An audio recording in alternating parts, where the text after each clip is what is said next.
vers le monde. Canap 54, Canap 54, Canap 54, Canap TV. Africa 54 est la première chaîne de télévision panafricaine, généraliste et d'information de l'Afrique vers le monde. Chaque pays africain devrait avoir un représentant œuvrant en son sein afin de permettre l'éclosion des talents, pouvant également jouer de pont avec nos pays respectifs. Bref, nous sommes panafricanistes au sens absolu du terme. Canal Africa 54, dans sa devise, la première chaîne généraliste, culturelle et d'information de l'Afrique vers le monde.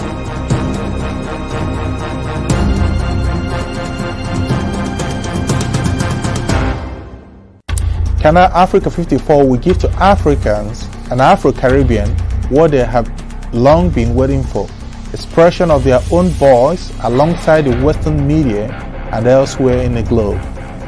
We aim to make the channel professional, sophisticated, contemporary. This channel will offer to viewers a unique experience in digital broadcasting. Our broadcasting and creative departments are dedicated towards having a constant flow of interesting and exciting programs. By using the most sophisticated methods of production, we aim to provide programming which is second to none, developing and enhancing the digital TV services throughout interactive mediums.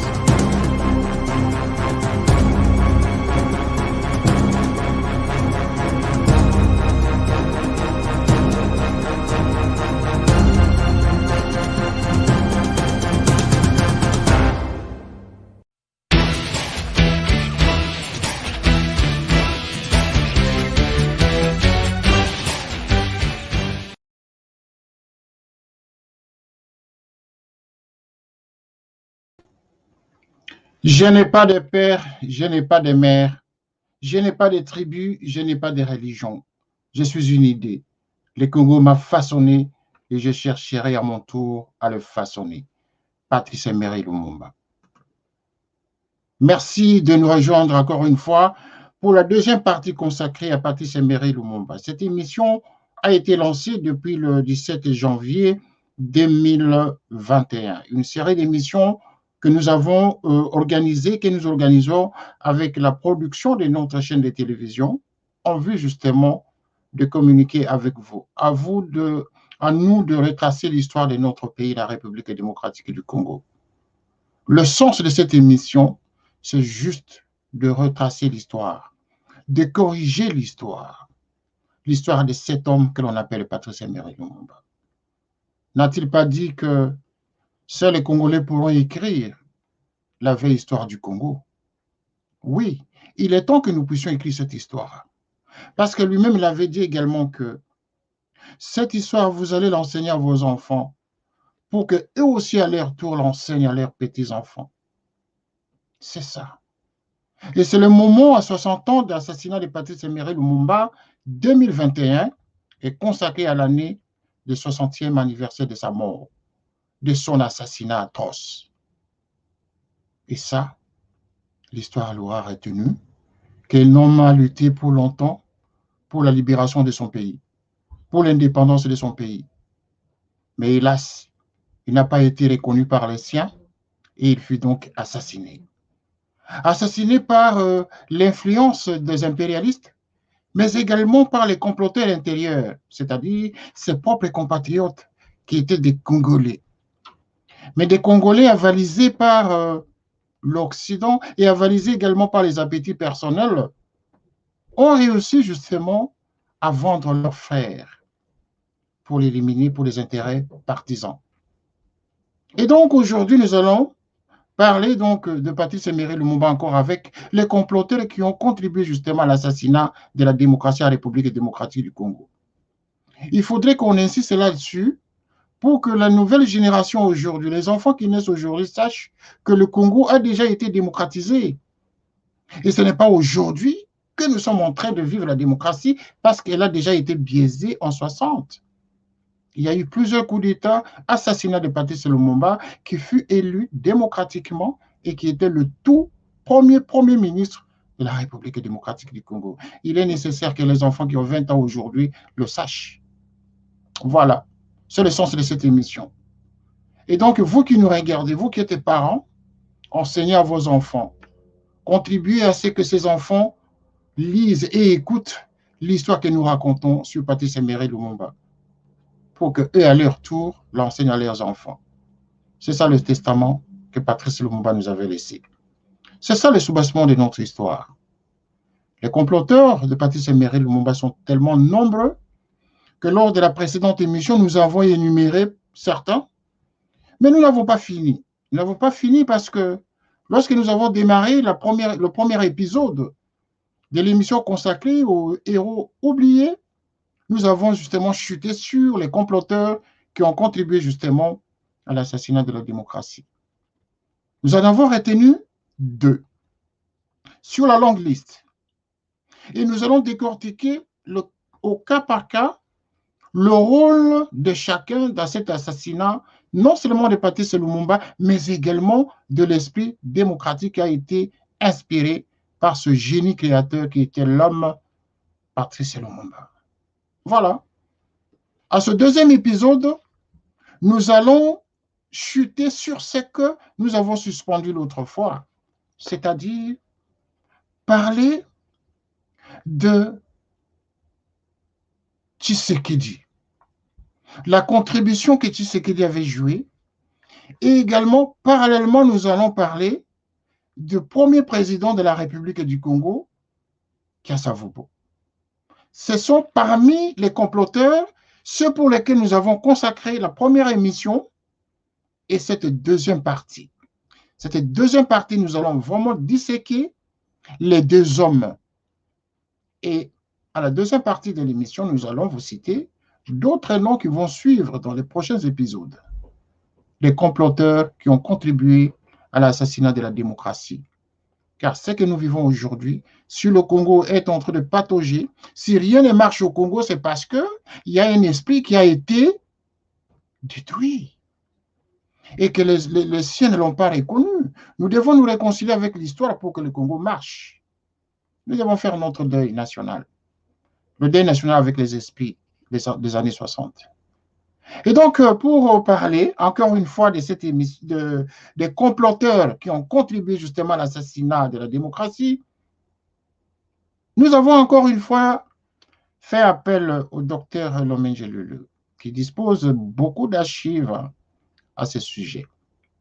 Mais pendant ce temps, avant de lui donner la parole, je voulais d'abord interpeller tous ceux qui nous ont appelés, tous ceux qui ont appelé, en tout cas, beaucoup de gens nous ont appelés après l'émission précédente, qui ont voulu intervenir également à cette émission. Mais nous leur disons, oui, le moment viendra, vous allez intervenir. Nous sommes encore dans la longue série. Mais si pendant ce temps, vous avez des commentaires à faire, envoyez-les comme vous le faites. Mais si pendant ce temps, vous voulez contredire sur certaines informations qui seront donc diffusées ou qui ont déjà été diffusées à ce sujet, vous serez toujours invité dans une confrontation du pièce et contre-pièce avec des éléments matériels qui prouvent que ce qui est dit à cette émission n'est pas correct. Voilà. À ce sujet, nous invitons donc le professeur Lomenge Lulu qui va, encore une fois, nous brosser la longue histoire des comploteurs de l'indépendance et de la démocratie, de la République démocratique du Congo. Nous avons donc le plaisir de recevoir le professeur Lomenge qui va nous en parler. Bonsoir, professeur. Vous êtes le bienvenu à notre émission. Et donc, ce soir, nous vous retrouvons encore une fois, en tout cas, pour parler de cette émission des voix des mémoires consacrée aux comploteurs de la démocratie et des assassins, donc de Patrice Lumumba, enfin, ceux qui ont contribué, c'est ainsi qu'on les appelle comploteurs. Ils ont contribué justement au complot d'assassinat de Patrice Emery Lumumba. Et donc, à cette deuxième partie, professeur, nous voudrions, comme je l'ai annoncé tout à l'heure, refaire l'histoire, enfin raconter, recommencer notre conte à partir de la fin de du premier épisode où nous avons chuté sur 2 noms qui ont retenu notre attention sur la longue série que nous avons sur la liste, c'est-à-dire la longue série des comploteurs de l'assassinat de la démocratie et ceux qui ont contribué effectivement à la mort de Patrice Emery Lumumba. Bonsoir, professeur. Bonsoir, monsieur René Kitoko. Eh bien voilà, à vous la parole, nous commençons l'émission. Le comploteur de l'assassinat de Patrice Emery Lumumba, les premiers assassins de la démocratie en RDC, deuxième épisode, à vous la parole.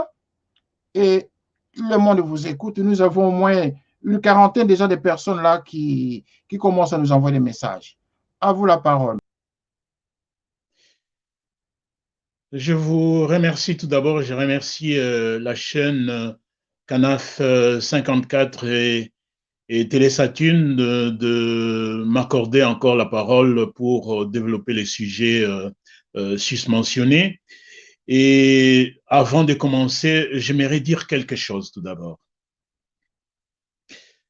Devant cette chaîne de télévision, nous ne sommes pas au tribunal. Nous ne sommes pas dans un cabinet d'avocats. Je ne suis qu'un simple Congolais qui s'est intéressé de l'histoire de mon pays. J'ai fouillé dans les archives congolaises internationales pour essayer aujourd'hui, avec ces temps de la modernité et de la nouvelle technologie, informer, moi qui suis enseignant, informer la jeune génération sur ce qui s'est passé en République démocratique du Congo. Donc, loin de là, à considérer tout ce que je vais dire, que je suis en train de pointer quelqu'un ou un groupe de gens, et tout simplement, je suis en train de réécrire l'histoire à partir des archives que j'ai recoupées. Et ces archives ne sont pas mes archives à moi. Donc, je pourrais citer, bien sûr, tel que vous l'aviez dit, pièce contre pièce, le livre de La grande mystification de Kamitatu, Lumumba ou l'Afrique frustrée de Luis Lopez Alvarez, Le mal zaïrois de Éloge Boissonnade, Génocide Uncover Operation in Africa de Wayne Madison, l'assassinat de Lumumba de Ludo de White, Lumumba, les 50 derniers jours CRIPS, organisation et fonctionnement de collège des commissaires du 20 septembre jusqu'au 9 février 1961, de PV que le professeur Omasombo, professeur aux universités de Kinshasa et ailleurs, qui était membre de la commission Lumumba en Belgique. Et tout cela sont de la bibliographie, de là où j'ai tiré tout ce que je vais dire aujourd'hui. Effectivement, les gens sont nombreux à vous suivre pour le moment. Et nous allons commencer, comme nous l'avons annoncé, par deux cas qui ont retenu notre attention sur la longue série des comploteurs. Il faut vraiment que les gens comprennent le sens de cette émission. Nous n'allons pas accuser des gens, comme vous l'avez dit, professeur, mais c'est basé sur des archives qui sont des archives crédibles, en tout cas, parce que vous les avez confrontés avec d'autres archives qui m'ont été aussi envoyées. J'ai confronté avec d'autres archives et c'est concordant. Donc, nous faisons vraiment un travail scientifique, un travail crédible. Ce n'est pas un travail ramassé dans la rue. Voilà, c'est un problème, c'est un domaine des gens qui réfléchissent, des gens rationnels qui sont en train vraiment de faire un travail de rectification de l'histoire et de rappel de notre histoire pour les générations futures. Alors, les deux cas qui ont retenu notre attention, professeur Tshisekedi, Kasavubu. Ensuite, nous parlerons des autres, parce qu'ils sont nombreux. J'aimerais tout d'abord, M. Kitoko, attirer l'attention de tout le monde que d'après la méthodologie que je vais suivre, je n'aimerais pas personnellement pointé du doigt le feu chef d'État Kasavubu, le feu Étienne Tshisekedi. Je vais appliquer une autre méthodologie et à l'intérieur de tout ce que je vais démontrer, on fera ressortir le nom dont vous êtes en train de citer. Donc, je n'aimerais pas traiter ces sujets en pointant du doigt que 2 personnes. Et moi, je vais faire de façon générale. Et puis après, lorsqu'on verra sujet par sujet, étape par étape, on va ressortir le nom tel que vous me l'aviez dit. Donc, pour moi, à vous la parole. Pour moi, je vais traiter ces sujets aujourd'hui en 3 grandes parties. Donc, la première partie, ça sera le rappel.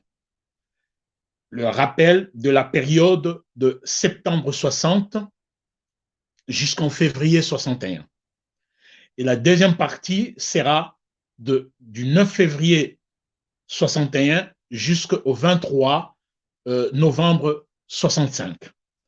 Et la troisième partie sera du 24 novembre 65 au 16 mai 97. Pourquoi cela?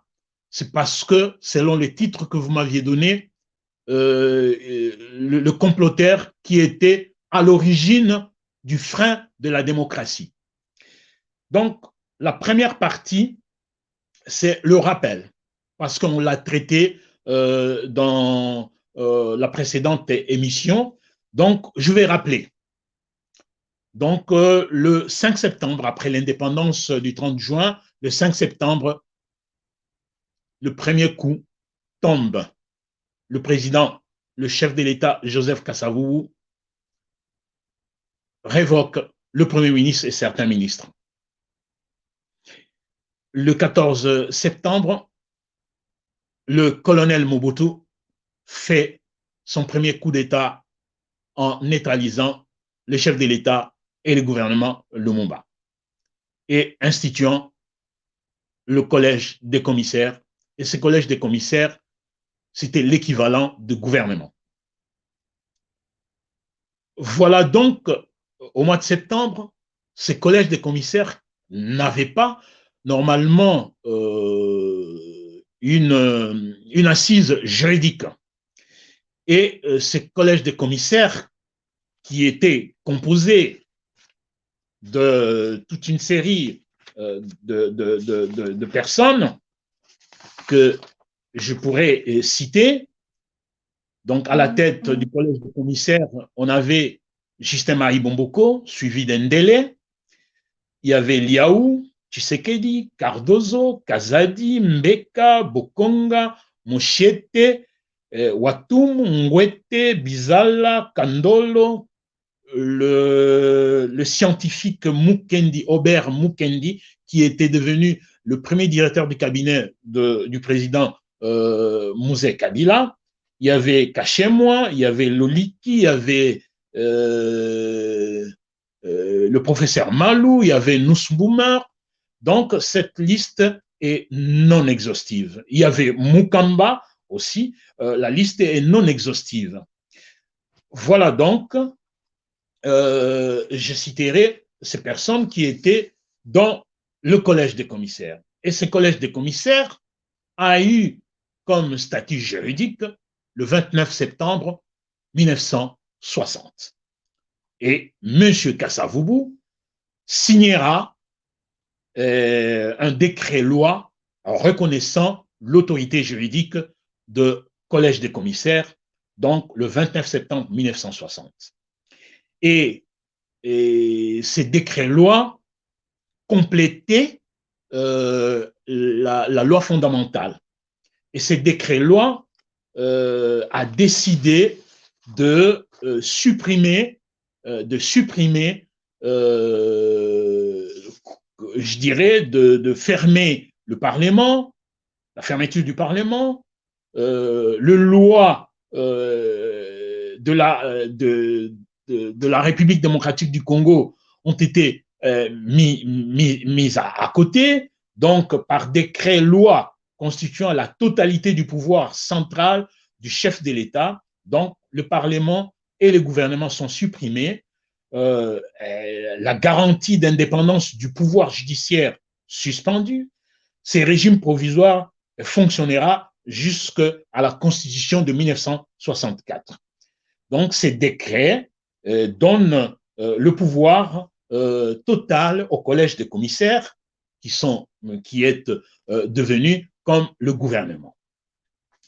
Et voilà donc le 29 septembre 60, il devait y avoir un conflit parce que lorsque Mobutu a eu écho que le président Kasavubu a émis un décret reconnaissant donc officiellement de façon juridique le collège des commissaires, le colonel Mobutu s'est fâché. Donc, on devrait avoir normalement un conflit entre le colonel Mobutu et le chef de l'État Kasavubu, et il s'ensuivit que le collège des commissaires a temporisé ces conflits pour que, normalement, sur le plan international, qu'on ne dise pas qu'il y a du désordre avec ceux qui ont écarté Lumumba. Donc, voilà que ces collèges de commissaires est parti jusqu'au mois de février 1961, après l'assassinat de Lumumba. Mais pour faire ressortir certaines responsabilités énormes dont le chef de commissaires généraux qui existait, j'ai lu dans une de planches de procès-verbaux du collège des commissaires de septembre 60 jusqu'en février 61, il s'est tenu 45 réunions. Dans ces 45 réunions, il y avait normalement 37 commissaires. Dans ces 45 réunions, environ 21 commissaires généraux étaient absents. Et par contre, ce qui m'a surpris, c'est lui qui était le président du collège des commissaires généraux, donc en quelque sorte le premier ministre, c'était Bomboko. Sur les 45 réunions, Bomboko a assisté à 15 réunions et a dirigé 10 réunions. Et ceux qui ont battu le record d'assiduité dans ces 45 réunions, c'est M. Kachemwa et M. Tshisekedi Étienne, avec 33 présences sur 45, pour dire quelle était vraiment la responsabilité de certaines personnes dans ces collèges de commissaires, quel que soit leur grade. Parce qu'il y a d'autres qui étaient commissaires généraux, il y a d'autres commissaires généraux adjoints. Mais par contre, il y a certains audios qui nous disent que les décisions au niveau du collège des commissaires étaient des décisions qui se prenaient de façon collégiale, telle que l'a signifié M. Cardozo, qui, au moment de l'authenticité, était devenu l'Osembe Batoniele.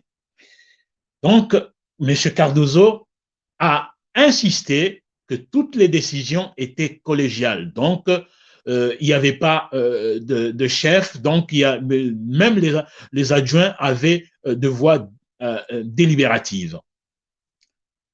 Voilà donc, après l'assassinat, les assassinats de Lumumba, Polo, Okito, y compris les autres lumumbistes, parce que c'était la chasse aux sorcières, Muzungu, Nzuzi, Elengesa, Fataki, Fina, ont été assassinés dans le Bakwanga.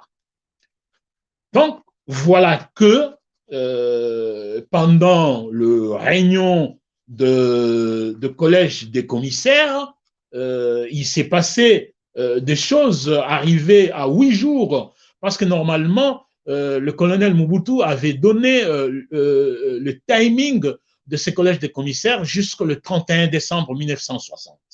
Et lors d'une réunion, M.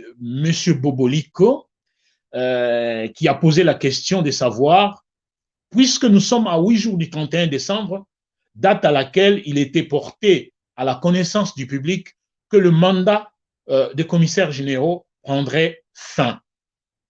Je suggère que nous devons dès maintenant préparer notre acte de démission pour être logique avec nous-mêmes. Ça, c'est Boboliko Lokonga qui déclare ça. Et voici la réplique de M. Étienne Tshisekedi. Dans cette histoire des dates, c'est un manque de finesse que le colonel avait commis.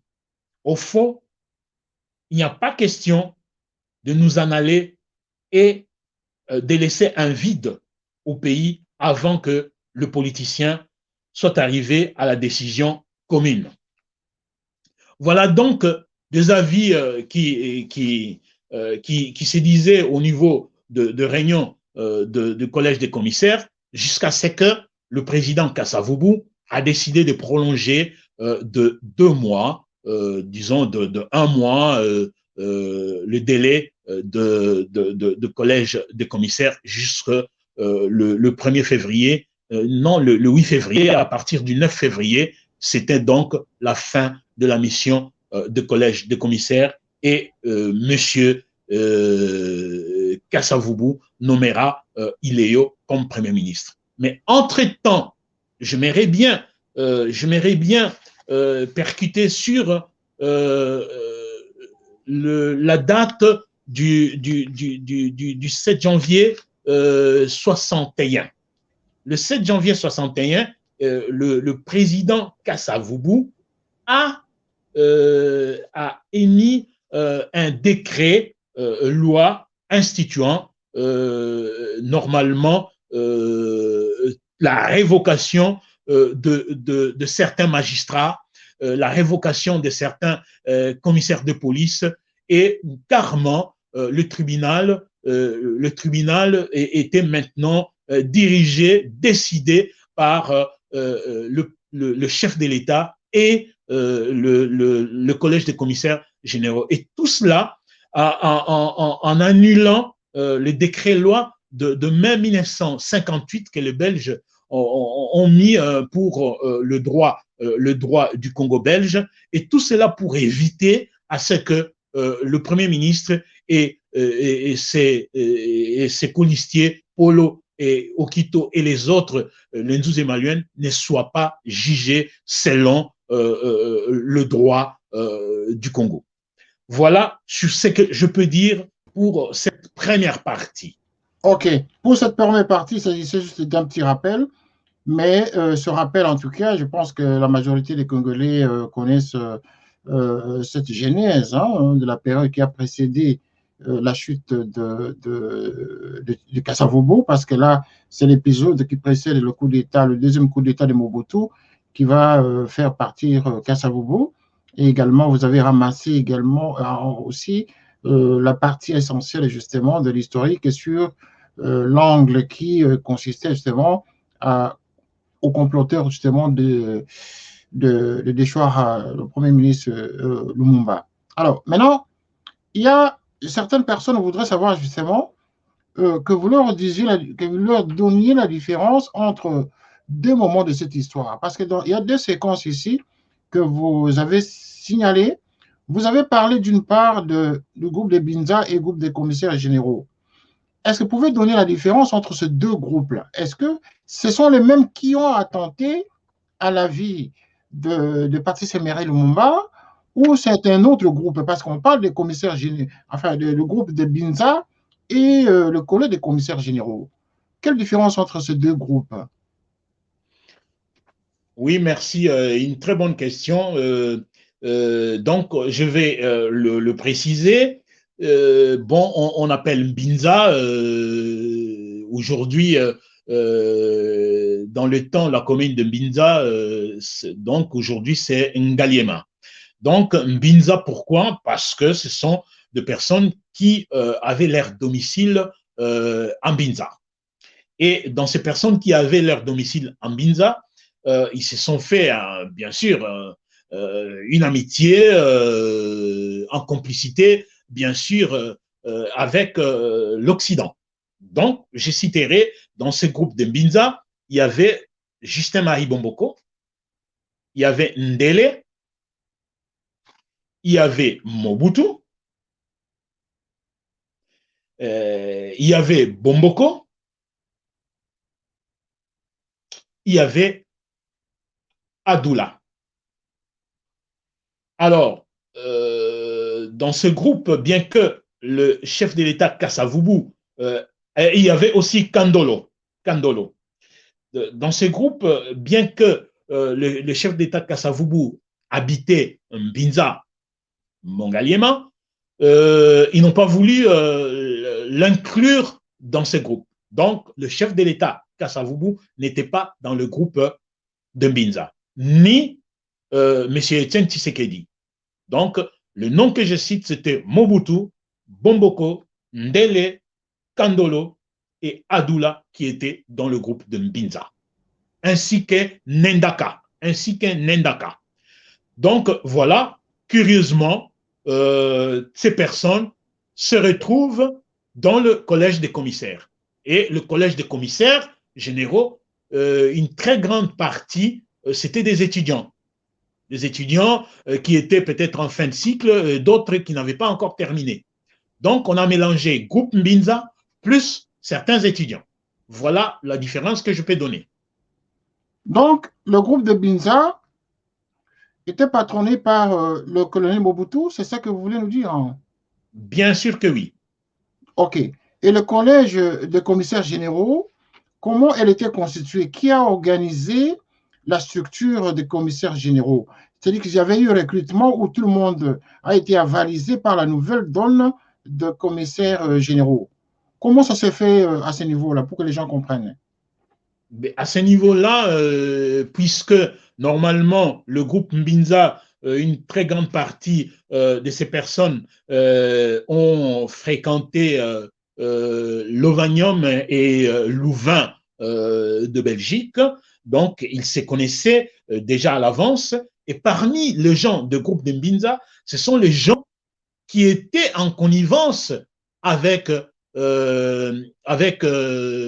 l'établissement occidental, donc américaine et belge. Et sur ces, ils avaient déjà repéré des jeunes gens qui devraient être utiles à leur cause. Et donc, c'est Mobutu qui était normalement l'indicateur de la CIA et de la sécurité belge. Mobutu et Bomboko ont recruté, ainsi qu'Ndele, ont recruté beaucoup de ces jeunes-là pour venir dans le collège des commissaires généraux. Mais bien sûr, il y a d'autres qui ont accepté de venir, mais ils étaient sur le pointe de pied. Je citerai comme le professeur Malou, je citerai comme l'étudiant Aubert Mukendi, qui préparait sa thèse en géophysique. Mais ils sont venus sur le pointe de pied. Mais par contre, ils étaient dans le groupe. Voilà ce que je peux dire et vous annoncer lorsque j'ai cité les livres, le livre Genocide and Covert Operation in Africa 1993-1999 par Wade Madison. Dans ce livre-là, on nous informe que le colonel Mobutu, et là, j'ai été surpris, que le colonel Mobutu, sergent à l'armée, lorsqu'il était à l'école de Louabourg, était déjà parti en Amérique en 1950. Nulle part dans la biographie de Mobutu a été mentionné que Mobutu avait fait un stage en 1950 en Amérique. Donc, il était déjà recruté depuis 1950.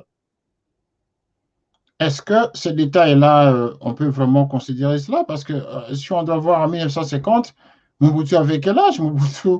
Si Mobutu était né en 1930, ça voudrait dire en 50, il n'avait que 20 ans. Alors qu'à 20 ans, Mobutu était encore quelque part hein, dans les forêts de l'Équateur, quand même, Mais professeur. Il non, faut là, mais non, pas du ça tout. faire, hein. Pas du tout, monsieur René Kitoko. Mobutu, en 1950, il a été intégré à la force publique à l'école de Louabourg. Mais il avait 20 ans quand même. Mais oui, mais qu'il ait 20 ans ou pas, il était déjà majeur, mais il était déjà pointé du doigt que c'était quelqu'un qu'il pouvait collaborer avec. Donc moi, moi, je ne fabrique pas, je peux peut-être vous le lire ici. In the early 1950, Belgium Congo Senior Army Sergeant Joseph Mobutu was trained by US Army element at Fort Belvoir, Virginia. His train called him as Sergeant Joe. Voilà, ça, ce sont les Américains qui écrivent ça. Hein. Ce n'est pas moi. Hein. Donc, qu'il ait 20 ans ou pas, il a été déjà recruté à partir de 20 ans. Oui, mais probablement il a eu la formation au Congo quand il était recruté dans l'armée. C'est pas qu'il a été emmené aux États-Unis pour recevoir une formation. Enfin, Il a eu une formation militaire au Congo pendant 6 ans, mais il a passé un stage en Amérique en 1950 et c'est ce qu'ils disent là dans ces livres. Donc, ce sont des traces de référence et nulle part, nous, en tant que jeunes étudiants, on n'a jamais marqué dans la biographie de Mobutu qu'il ait passé un stage en Amérique. Donc, pour vous dire, c'est à partir de ce moment-là qu'il a été recruté.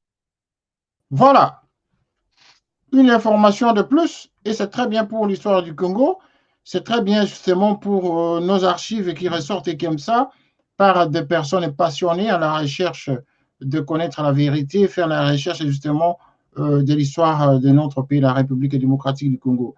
Alors, professeur, avant d'aborder la deuxième partie de notre émission, qui va être consacrée directement en tout cas aux comploteurs, parce que là, nous allons parler de deux cas, mais nous allons revenir après une brève interruption de quelques secondes.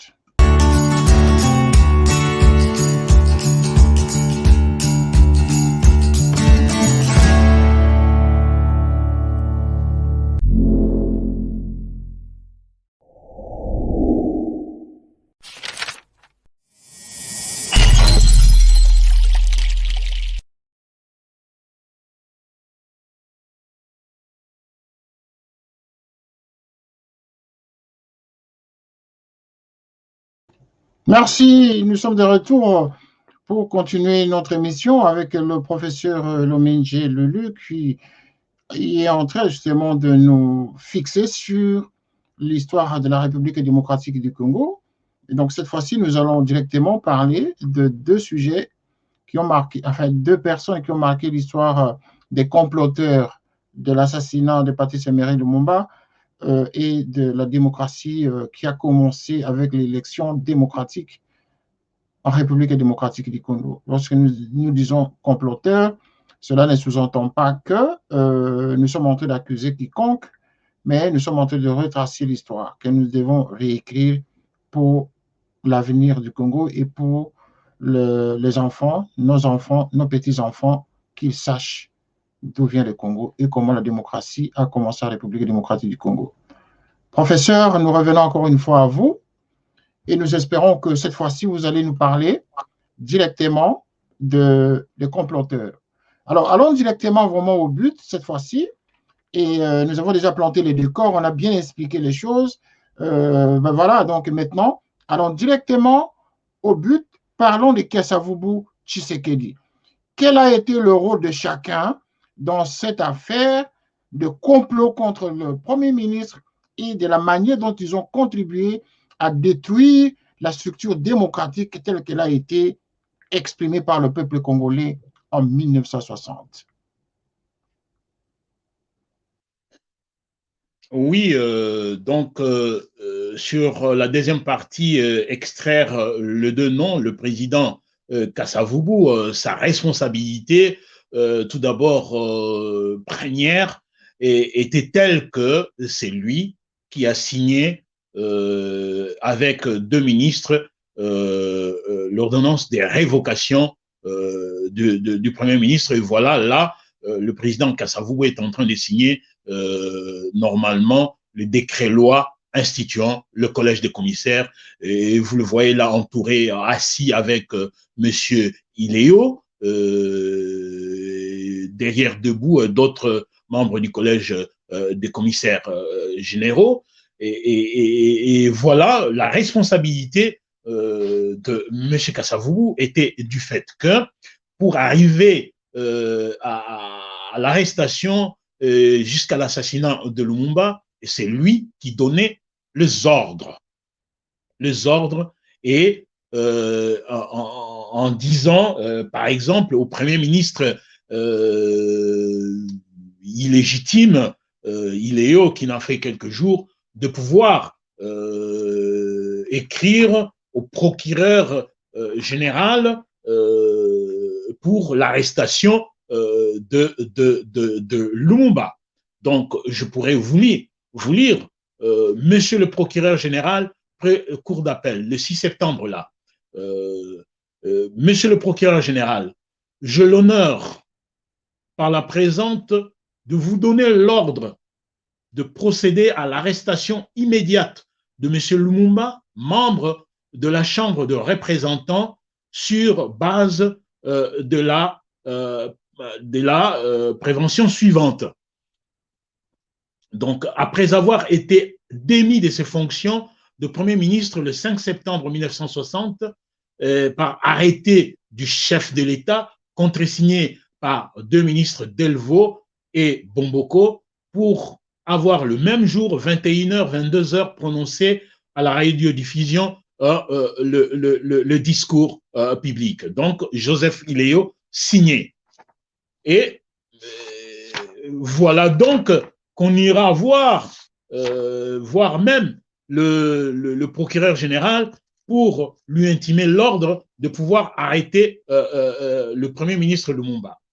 Ce qui est terrible, c'est de dire que le chef de l'État, Kasavubu, n'avait même pas demandé, mais lorsqu'on veut arrêter quelqu'un, Lumumba a été élu sénateur député de Kisangani. Normalement, il avait l'immunité, il fallait normalement lui enlever l'immunité. Sauf que pour éviter cela, pour faire les choses dans le désordre, ils ont fermé carrément le Parlement. Donc, il était impossible de pouvoir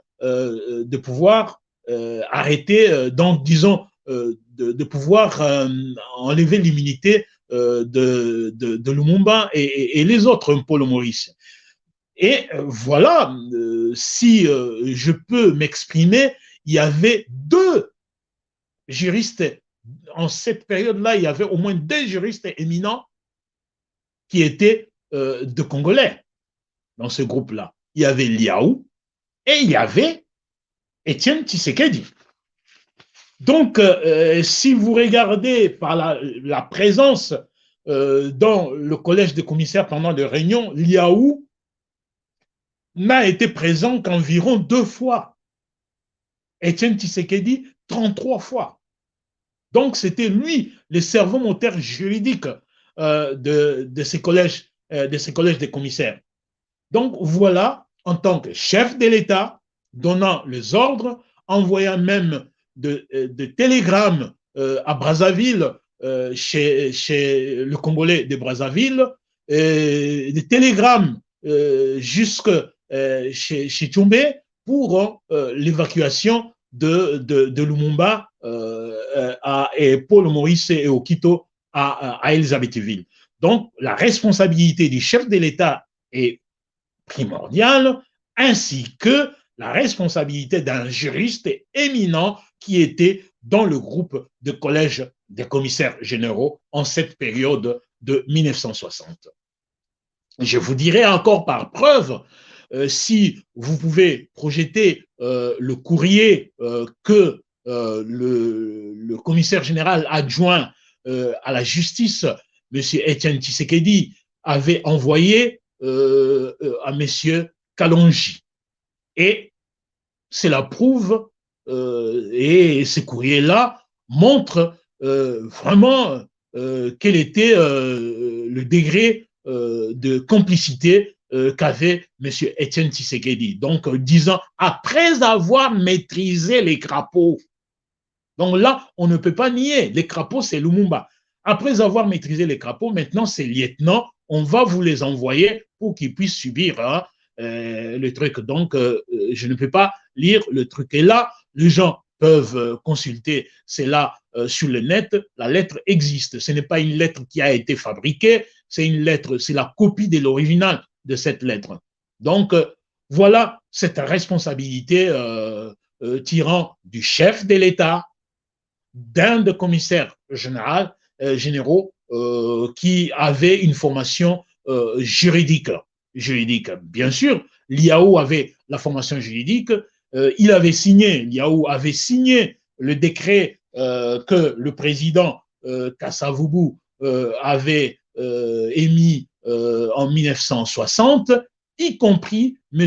Etienne Tshisekedi avait signé, en absence de M. Liao, un décret instituant la suspension de magistrats, de certains policiers, ainsi que du décret-loi de la justice, l'organisation de la justice au Congo depuis 1958.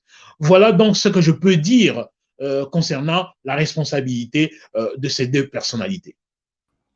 Mais, professeur, vous n'allez pas nous laisser sous notre faim, hein, c'est pas...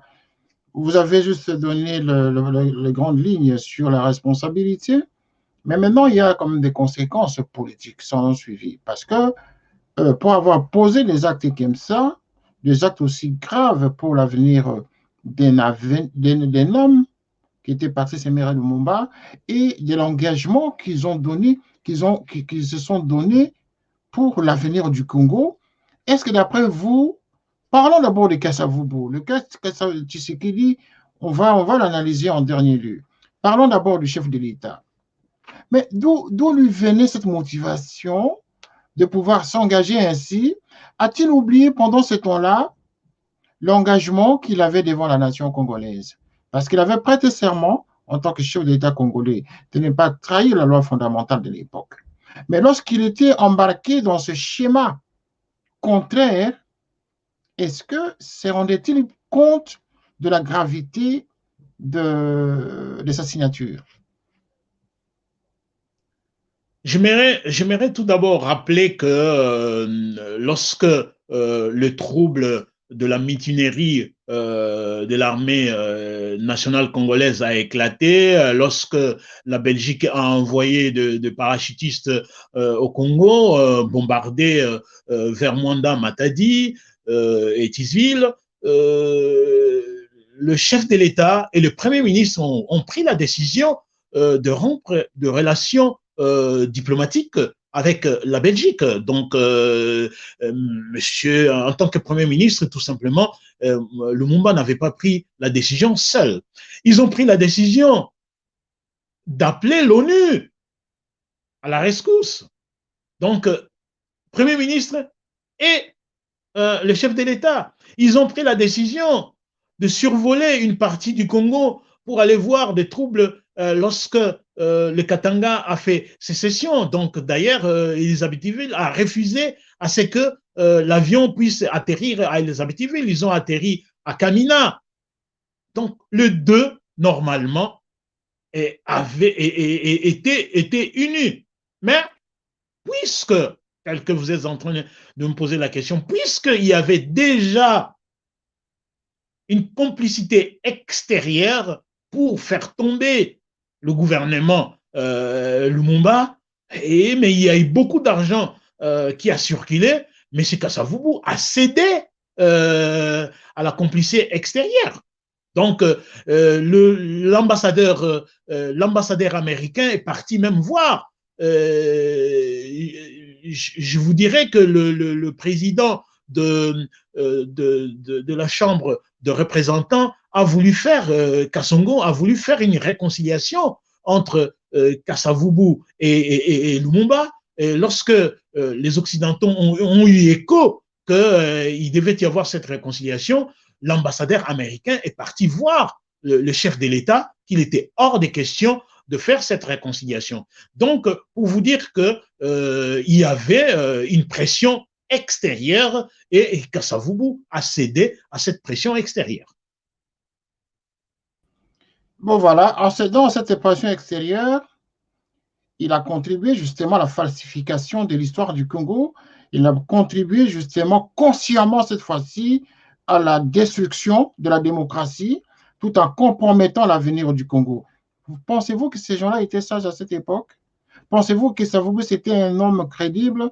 Pensez-vous que Kasavubu était un homme qui avait la tête sur ses épaules en se comportant de cette façon, tout en oubliant, je le répète, tous les engagements qu'ils ont pris ensemble à la table ronde avec Patrice Emery Lumumba. Et arrivé sur place, il fait volte-face pour se comporter autrement. Est-ce que cet homme était vraiment un homme qu'il fallait pour assumer les responsabilités qu'il avait assumées à l'époque? Je veux me référer à la phrase du Premier ministre Patrice Emery Lumumba qui avait regretté en disant si on avait choisi Bolikango, on ne devrait pas arriver à cette situation. Donc, normalement, la stratégie, mais j'ose croire que M. Croquet, qui était le conseiller et l'avocat de Kasavubu, ils étaient derrière cette manœuvre. Et je pense, pour aller encore plus loin, pour vous montrer que M. Kasavubu n'était pas conscient qu'il était en train de détruire le processus de démocratisation du développement par la suite de notre pays, il s'est entêté de reprendre le même geste commis en 1960 avec Lumumba, lorsque, entre février 61 et le 23 novembre 65, lorsque, après l'organisation des élections législatives gagnées par Moïse Tshombe et Kasavubu, normalement devrait nommer Moïse Tshombe Premier ministre, et il a nommé Kimba Premier ministre en mettant encore du désordre qui a amené à la situation de 1960 et qui a amené à ce que Mobutu puisse faire son coup d'État du 24 novembre 1965. Donc, moi, je pense que c'est de l'inconscience du chef de l'État, Kasavubu, vraiment de l'inconscience, et qui peut m'amener à dire que je comprends bien la dénomination de son parti politique qui s'appelait ABACO, qui signifiait Alliance de Bas-Congo. Il n'était pas normalement pour l'indépendance du Congo en général, dans l'entièreté, du nord au sud, de l'est à l'ouest, mais il était normalement pour l'indépendance d'une partie du Congo, donc c'est-à-dire la région de Bas-Congo. Et voilà la preuve vivante qu'il a trahi la nation.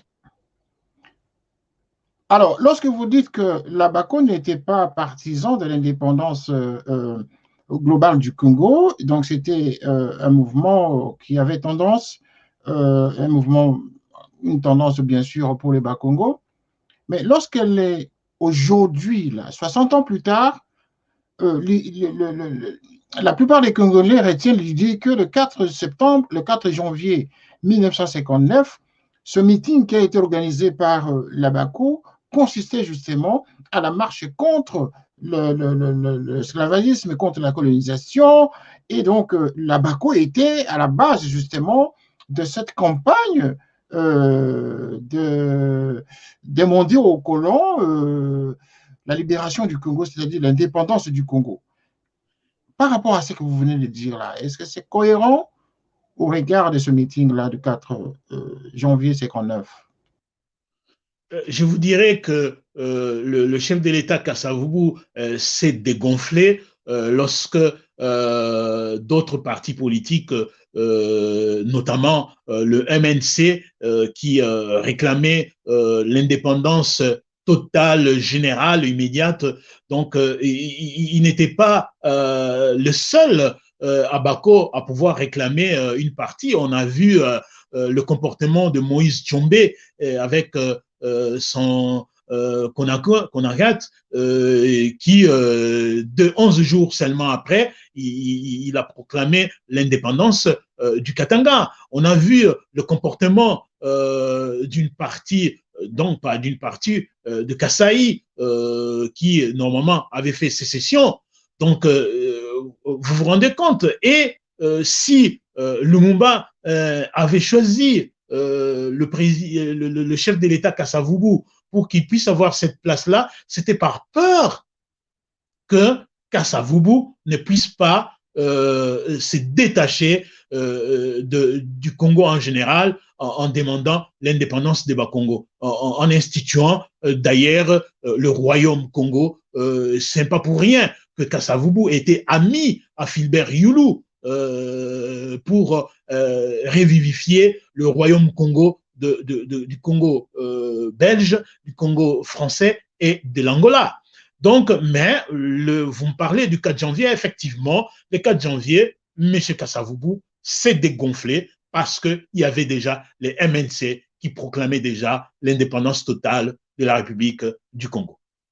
En d'autres termes, Kasavubu était dans la logique de la partition du Congo.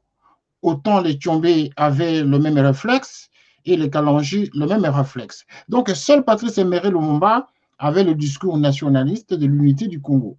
C'est ce que nous pouvons retenir pour ce cas-là. Effectivement, c'est Patrice Emery Lumumba qui, normalement, a amené dans son sillage d'autres partis politiques tels que le PSA, tels que Serea de Kachamura, d'autres Union congolaise, les Balubakat de Jason Sendwe. Donc, il y avait plusieurs partis alliés au MNC. Et d'ailleurs, c'est ce qui a amené qu'ils puissent normalement former le premier gouvernement à cause de cela. Bon, bien sûr, il y avait des modérés. Il y avait des modérés comme le PNP. Bon, ceux-là du PNP ne demandaient pas une partition du Congo, mais ceux-là, c'était la collaboration avec l'Occident. Alors, pour ce cas-ci présent de Kasavubu, que peuvent retenir les Congolais, ceux qui ne maîtrisent pas l'histoire du Congo, au regard de tout ce que vous venez de dire à cette question à ce sujet Kasavubu, qui était l'un des traîtres, l'une des personnes justement qui a contribué à la destruction de la démocratie et de l'avenir du Congo démocratique. Qu'est-ce que la nouvelle génération aujourd'hui peut retenir en un mot, professeur? Là, je pourrais répondre à cette question, ne pas oublier le fait que Joseph Kasavubu a participé à la table ronde politique de 1960, s'est incliné à la décision globale de la table ronde de 1960, acceptant l'indépendance totale du Congo sans pour autant se soustraire du Congo en soustrayant le Congo central de la carte congolaise. Donc, il s'est incliné à la décision définitive de la table ronde Congo uni. Ce sont les unitaristes qui ont gagné cette partie. Donc, on inclut le président Kasavubu dans le groupe de pairs de l'indépendance du Congo. Sauf que après l'indépendance du Congo, chose étonnante, quelqu'un qui s'est incliné à la décision démocratique et a trahi la pensée des autres en mettant du désordre dans cette indépendance. Donc, j'aimerais que la jeunesse puisse retenir que le premier la première de personnalité qui a mis des désordres dans cela en cédant à la pression occidentale, ce monsieur Joseph Kasavubu. Waouh! Qu'est-ce qu'on peut encore ajouter? Les images le montrent, les images le prouvent. On peut encore ajouter que, oui, après la période de 1961, il a continué jusqu'en 1964. Normalement, il avait un mandat de 5 ans. Lorsqu'il y a eu des élections, son parti, l'Abaco, a perdu les élections. Donc, il n'a pas voulu s'incliner sur la décision populaire, donnant à Tshombe la majorité au lieu normalement d'appliquer tel que la démocratie le demande. Non, il a nommé une autre personne comme étant Premier ministre et encore causé d'autres désordres qui nous a amenés au coup d'État et ce coup d'État nous a amenés à la dictature. Le coup d'État nous a amenés à la dictature. Merci, professeur, d'introduire déjà la séquence qui va être consacrée à Étienne Tshisekedi. Mais avant de conclure cette séquence-ci de Kasavubu, j'aimerais vraiment qu'en utilisant les mots clairs, les mots justes par rapport à l'histoire du Congo, l'histoire biaisée, l'histoire qui a été torpillée par des personnes mal intentionnées, justement, qui ont voulu cacher l'histoire du Congo sans savoir qu'il y a des Congolais quelque part qui font des recherches, qui sont soucieux de l'avenir de leur pays, qui sont soucieux de l'histoire de leur pays. En un mot, lorsque vous voyez qu'aujourd'hui, Kasavubu se fait proclamer, élevé au rang des héros nationaux, quelle est votre réaction? Quelle est la réaction que vous avez en tant que patriote, en tant que Congolais, en tant que chercheur sur l'histoire du Congo? Kasavubu, traître en 60, destructeur de la démocratie congolaise, a participé justement à la liste des colporteurs de ceux qui ont participé à tout détruire, tous les engagements qu'ils avaient signés à la table ronde et qui rentre, qui fait ce qu'il fait. Aujourd'hui, héros national. Quel est votre message aux Congolais et à toute la génération aujourd'hui? Je pense que nous ne devons pas jouer avec le mot héros. Quelqu'un qui est héros, c'est lui qui normalement a fait des actes de bravoure. Mais alors, lorsque une personne a participé à la table ronde en faisant des actes de la demande de l'indépendance avec ses frères, d'autres frères congolais, arriver à l'indépendance, venir détruire tout ce travail qu'ils ont fait, c'est un traître. C'est un traître. Et à l'émission passée, j'avais dit que j'avais lancé un message au président de la République que c'était une décision précipitée, une décision prise à la hâte.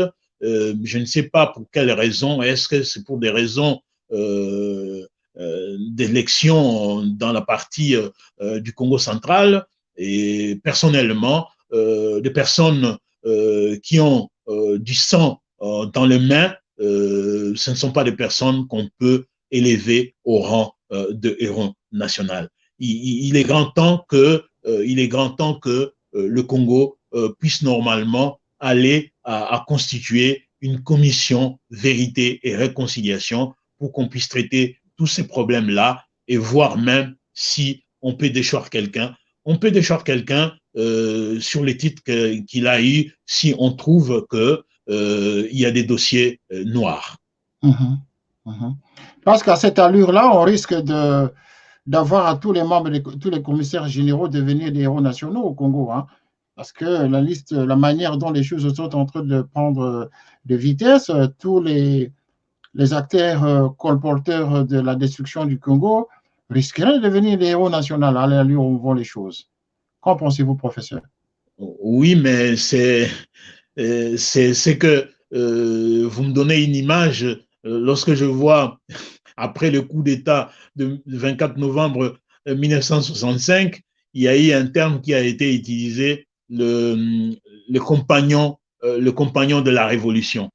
Le compagnon de la Révolution, c'était toute cette panoplie de colonels, de généraux, y compris Maman Antoinette, qui avait préparé du café ce jour-là, le compagnon de la Révolution. Donc, ce que vous dites, effectivement, un jour, on risque de voir que les gens, toutes les personnes de collège de commissaires généraux, être promis en tant que héros national, mais je pense que nous laisserons l'histoire, même si nous disparaissons, à nos enfants, à nos petits-enfants, de fouiller pour que ces choses-là n'arrivent pas. Merci, professeur. Avant d'aborder la dernière partie de l'émission consacrée à l'autre traître justement de l'indépendance, Tshisekedi Étienne, nous allons revenir dans quelques secondes.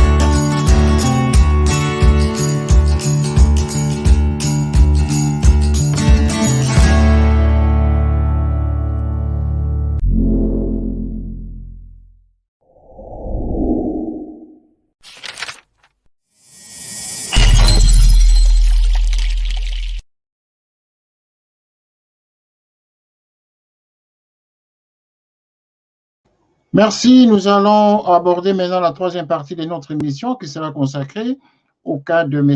Étienne Tshisekedi dans la série des personnes qui sont citées dans la liste de comploteurs justement des comploteurs de l'assassinat de l'indépendance du Congo en 1960 et de l'assassinat physique de Patrice Emery Lumumba. C'est-à-dire tous ces Congolais qui ont joué un rôle soit direct ou indirect, mais qui étaient tous dans le giron du pouvoir, dans l'arène du pouvoir. C'est-à-dire tous ceux qui étaient là comme étant les meneurs d'hommes, les gens actifs pendant cette période, sont tous cités, surtout les gens, tous ceux qui sont dans la liste des collèges de commissaires généraux, dont M. Étienne Tshisekedi et tant d'autres.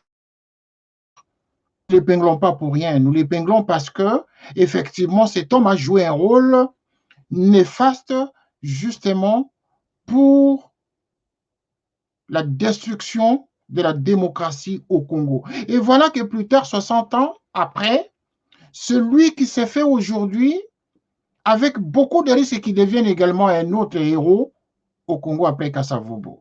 Et les Congolais se disent, mais où nous allons? Voilà pourquoi il y a des chercheurs qui sortent maintenant, qui pilulent dans tous les sens pour nous envoyer des documents, des archives historiques. Nous en avons beaucoup. Nous avons lancé ce message à tous les intellectuels congolais ou africains, tous ceux qui auraient des informations historiques, qui peuvent aider les Congolais justement à reconstituer leur histoire. Nous avons lancé ce message. Beaucoup hésitent d'en parler, quoique disposant des informations. Certains veulent d'abord voir comment nous évoluons pour venir réagir. Mais voilà qu'un Congolais qui s'appelle le professeur Lumenje, lui, n'a pas hésité un seul instant à vouloir réagir. Parce que c'est un dossier qui le passionne pour avoir fait des recherches et en tant que Congolais, il n'a pas hésité. Donc, il a le sang rationnel, il a l'intelligence et le courage de dire c'est l'histoire de mon pays, j'assume. Parce que les archives, ce n'est pas moi qui les ai constituées, ce n'est pas moi qui ai écrit. Par contre, je suis tombé sur ces archives et donc j'en exploite pour l'intérêt de tous les Congolais. C'est la raison pour laquelle nous sommes là. Que ceux qui pensent que nous sommes en train d'épingler tel ou tel viennent avec des éléments contraires pour prouver le contraire. Ce n'est pas parce qu'on a cité un tel qu'on est contre cette personne. Non, ces personnes sont citées dans les archives. Voilà pourquoi nous en parlons. Alors, professeur, en tout cas, avec plaisir, nous allons maintenant parler de cette deuxième partie de l'émission, enfin la troisième partie, la dernière partie de l'émission sur le cas Tshisekedi. Quelle a été la responsabilité directe ou indirecte de M. Étienne Tshisekedi en cette période turbulente des années 1960. On vous la parole. Oui, j'aimerais tout d'abord en lire quelque chose lors de réunions de collège des commissaires, bien qu'il ait été, lui, le commissaire adjoint à la justice. Chaque commissaire avait une voix délibérante. Donc, c'était des décisions collégiales. Alors, lors d'une réunion le 26 septembre 1960, voilà ce qu'a dit le commissaire général adjoint à la justice, M. Étienne Tshisekedi, suggère qu'il faudrait faire encercler la résidence de M. Lumumba par des soldats de l'armée nationale et arrêter tous ceux qui sortiraient ou voudraient y entrer. Fermez les guillemets.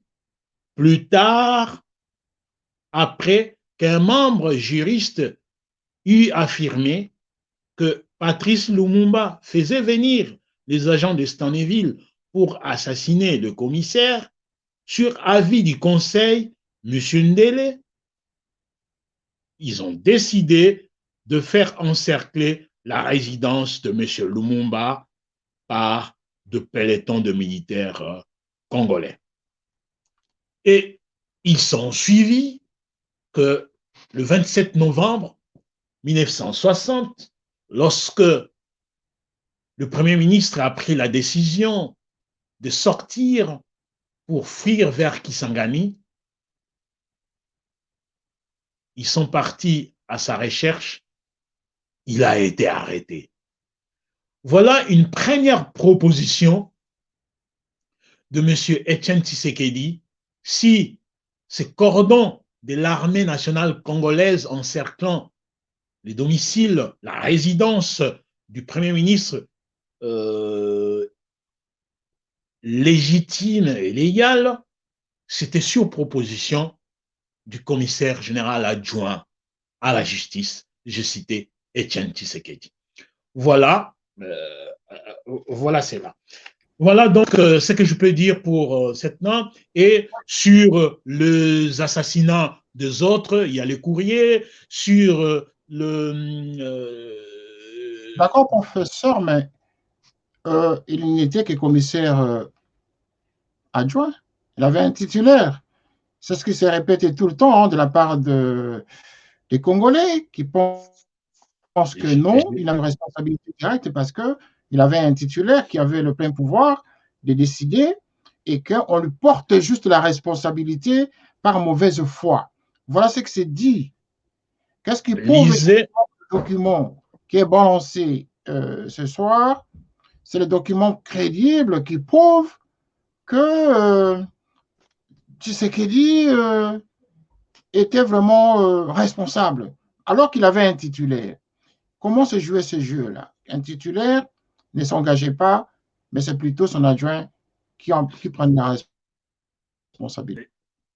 En lisant les décrets-lois instituant le collège des commissaires, tout est clair dedans.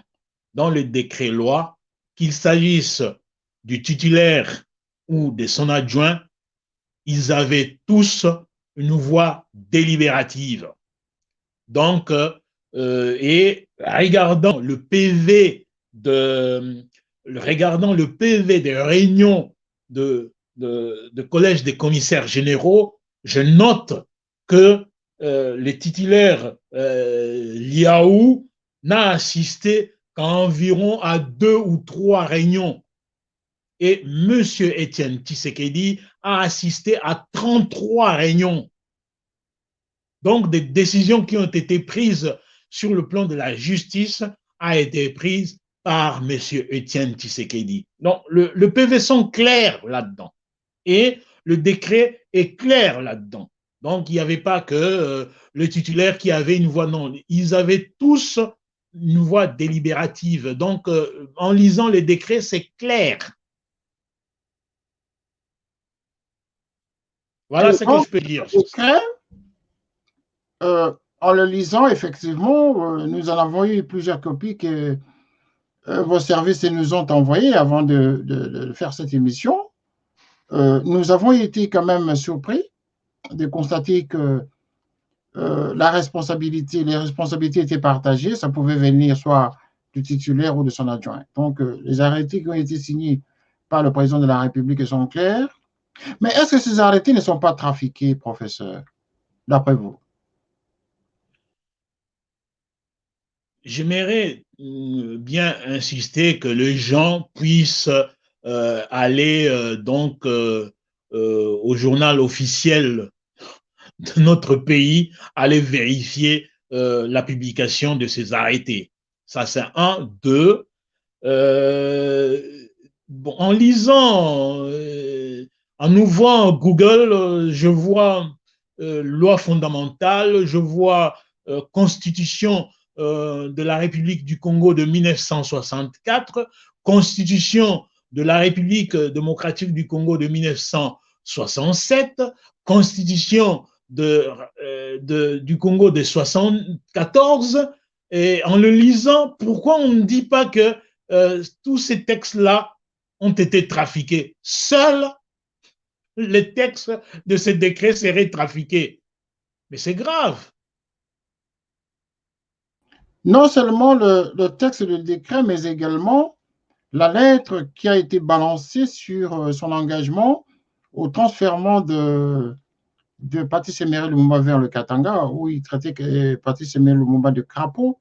Ce document également est mis en cause par la plupart des Congolais qui sont proches, ça il faut que je le précise, par rapport à ceux qui nous appellent ici, qui manifestent leur indignation.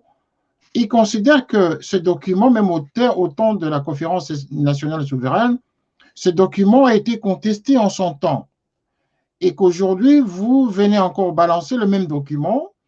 Pensez-vous que ça ne discrédite pas votre thèse? Je ne saurais comprendre que dire que le document a été contesté à la conférence nationale. Je n'ai jamais vu au niveau de la conférence nationale souveraine un texte disant, il y a des textes, des documents de la conférence disant que M. Etienne Tshisekedi a porté plainte contre les gens de la conférence nationale souveraine qui ont inclus cette lettre-là. Je n'ai jamais vu un démenti officiel de M. Etienne Tshisekedi disant que cette lettre-là ne lui appartenait pas. Il n'y a jamais eu de démenti de M. Etienne Tshisekedi. Donc, c'est faire dormir les gens, comme il les disait, Bola la pongi à bébé, Tola la pongi à bébé. Donc là, c'est clair et net, cette lettre-là existe. Et donc, qu'ils aillent aussi voir, parce que presque toutes les preuves de cela se retrouvent au niveau de la commission Lumumba en Belgique. Donc, qu'on demande au professeur Omasombo, qui a presque tout le PV, si c'est là. Pourquoi M. Mukamba avait-il demandé à passer au niveau de la commission Lumumba à huis clos? Les autres, donc Nendaka, Ndele et Bomboko sont passés en séance publique, mais M. Mukamba a demandé à passer en séance à huis clos. Donc pourquoi en 2001, M. Etienne Tshisekedi était vivant, pourquoi n'a-t-il pas répondu aux convocations de la commission Lumumba à Bruxelles? Il était encore vivant pour contester cela. Et donc, vous nous confirmez que ce document, quoi qu'on en dise, quoi qu'on fasse, ce document est crédible. Il a été signé le 23 décembre 1960 par M. Etienne Tshisekedi. C'est le document authentique. La preuve, M. René Kitoko, la preuve que un mois et demi après, toutes ces personnes citées dans cette liste-là ont été transférées dans le Bakwanga et ont été assassinés. La preuve. Donc, on ne saurait dire le contraire.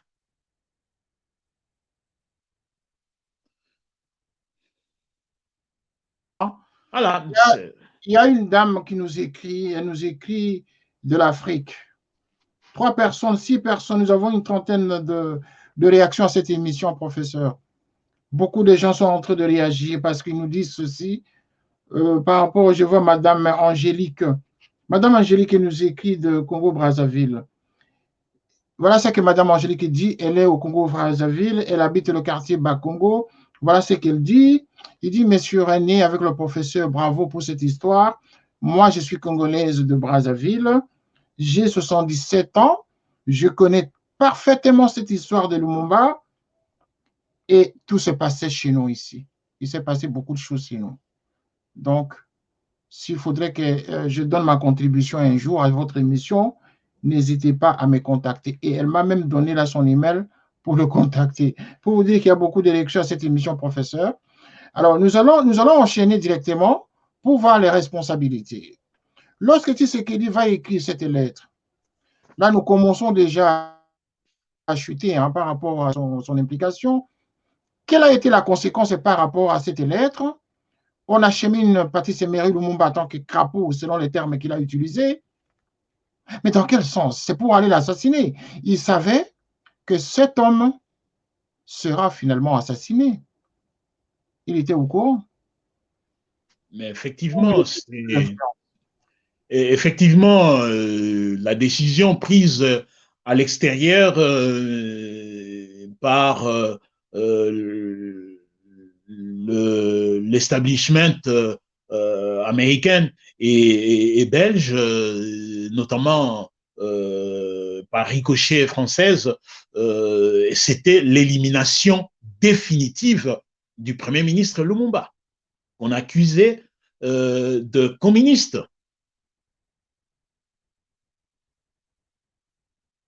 Donc, il savait qu'il part à la mort. Alors, pourquoi alors le disculper aujourd'hui par rapport à ceux qui disent que non, Tshisekedi n'était pour rien? Apportez-nous un peu d'éléments là, parce que c'est là où se trouve le vrai débat maintenant. Les gens qui disent que non, il n'était pour rien, ils continuent toujours mordicus en disant il avait un titulaire, Tshisekedi n'a joué aucun rôle dans l'assassinat de Patrice Emery Lumumba. Et nous allons maintenant entrer dans l'axe, dans l'angle de sa collaboration avec Mobutu. Comment ils ont collaboré jusqu'à se séparer. Oui, il deviendra l'opposant à Mobutu. Parce que déjà, nous avons vu qu'ils étaient ensemble depuis 60, ils ont mangé ensemble, ils étaient dans le secret des assassinats de la démocratie. Et il a contribué même au régime de Mobutu. Pouvez-vous d'abord nous dire la conséquence de sa lettre? Ensuite, nous allons évoluer vers sa collaboration avec Mobutu jusqu'à la fin de la collaboration. La conséquence et la suite logique est claire dans la lettre.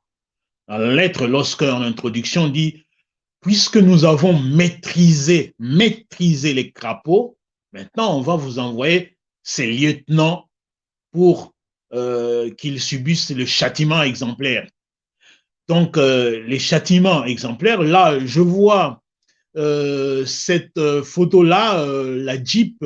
Maintenant, nous sommes à l'aéroport de Luano, à Lubumbashi. On voit maintenant le mercenaire blanc se trouvant dans la Jeep et de militaires katangais qui regardent, qui observent. Et là, le Lumumba, Paulo Maurice et Okito sont vraiment en dessous et ces mercenaires blancs mettent leurs pieds sur le dos, le corps. Mais cette photo-là que vous balancez, c'est à Kinshasa. Mais celle-là, c'est à Lubumbashi. Et là, on ne voit pas Elisabethville, on ne voit pas le Lumumba. Ils sont par terre. Je vois la chemise blanche, les chemises blanches. Donc, ils sont dans la Jeep piétinés par les Blancs. Effectivement, la conséquence de cette lettre, disait tout simplement que, voilà, comme on a maîtrisé Lumumba et qu'il est transféré à Elisabethville, on vous envoie ces lieutenants pour qu'ils subissent l'acte exemplaire, donc c'est-à-dire l'assassinat, et leur chef sera aussi assassiné. Donc ils savaient, on a commencé à les battre à partir de Kinshasa, dans l'avion, jusqu'à Elisabethville. Donc ils savaient, tous savaient. Le chef des files, Joseph Kasavubu, Mobutu et le collège des commissaires, tous savaient, étaient là à l'aéroport de Mwanda pour contempler comment. Et là, cette photo-là, je pense, c'était lors du coup d'État de 1965. Ils sont en train de sabrer du champagne. Et voilà, la photo-là, Jonas Mukamba. Et de plus loin, vous voyez, après le militaire, on voit Étienne Tshisekedi loin là-bas. Ils sont en train de regarder comment Lumumba, Paulo Maurice et Okito sont en train de descendre du petit porteur et reprendre l'avion DC-4 pour aller à Elisabethville. Voilà donc la conséquence, c'était assassinat de Lumumba, assassinat de tout le Lumumbiste, la chasse aux sorcières. La chasse aux sorcières, les images sont plus qu'éloquentes. Hein. On voit les images qui ne trompent pas, à moins que nous en ayons fait une description contraire aux réalités. Mais est-il que les archives ne trompent pas parce que en bas de chaque photo, de chaque image, il y a une description qui est donnée à chaque photo, sauf qu'à l'écran, on ne peut pas tout lire. Donc, nous constatons effectivement que Tshisekedi, quoi qu'on en fasse, quoi qu'on en dise, a contribué justement à la destruction de la démocratie dans ce pays. Il a contribué justement dans la destruction de l'homme Patrice Emery Lumumba. Et nous sommes là justement pour recoller les morceaux, recoller le puzzle de sorte que l'histoire du Congo soit reconstituée pour l'avenir du Congo, ainsi que pour l'avenir de nos enfants et de petits-enfants, tel que Patrice Emery Lumumba l'avait dit. Quelle a été la responsabilité maintenant de Tshombe, de Mukamba, pendant que le Patrice Emery Lumumba et ses collaborateurs sont arrivés à Lubumbashi jusqu'au jour de l'assassinat? La responsabilité de Tshombe, c'était pour terminer le travail. Donc, ils sont arrivés vivants, donc il fallait terminer le travail. Donc, Tshombe a accepté le télégramme qui a été envoyé par le Belge, c'était appelé Juif pour recevoir Satan. Juif, c'est Tshombe, Satan, c'est Lumumba. Donc, oui, Tshombe a accepté Satan pour le tuer. 5 heures seulement se sont passées, ils en ont fini. Arrivé à 16h45, à 21h43, Lumumba a été assassiné. Donc, c'était lui qui a été en dernier tué. Donc, ils ont commencé par je crois, Polo, et puis Okito, et puis après, Lumumba en dernier. 21h45, ils ont trouvé les traces sur un carnet d'un policier, un mercenaire belge, qui avait marqué 21h43. Donc, c'est l'heure à laquelle Lumumba est mort. Merci, professeur. Beaucoup de gens sont en train de réagir et ils nous écrivent, mais nous ne pouvons pas faire intervenir les gens à cette émission. C'est une émission pédagogique, une émission d'histoire, une émission qui consiste justement à réveiller les esprits des gens pour qu'ils apprennent des éléments historiques qu'ils ne maîtrisaient pas, ils ne connaissaient pas encore. Il est très important que nous en fassions autant. Et toute personne, justement, qui a des informations, qui a des archives, à vous de vous manifester, à vous de réagir à cette émission. Nous allons aussi vous inviter à donner votre point de vue, à donner votre élément, vos éléments, pour contribuer, pour donner un peu plus de pierre, justement, à l'édification de l'histoire du Congo démocratique. Alors, Lorsque Jonas Mukamba réagit, pensez-vous que cet homme a contredit l'histoire ou il a contribué justement à donner un peu plus pour la construction de l'histoire du Congo? La réaction de Jonas Mukamba, ça vous dit quoi par rapport à cet extrait-là que vous venez de nous expliquer, l'assassinat de Patrice Lumumba? Moi, je pense que d'autres personnes dans la vie ne savent pas que le piège se referme sur lui-même. Donc, monter, il en restera toujours quelque chose.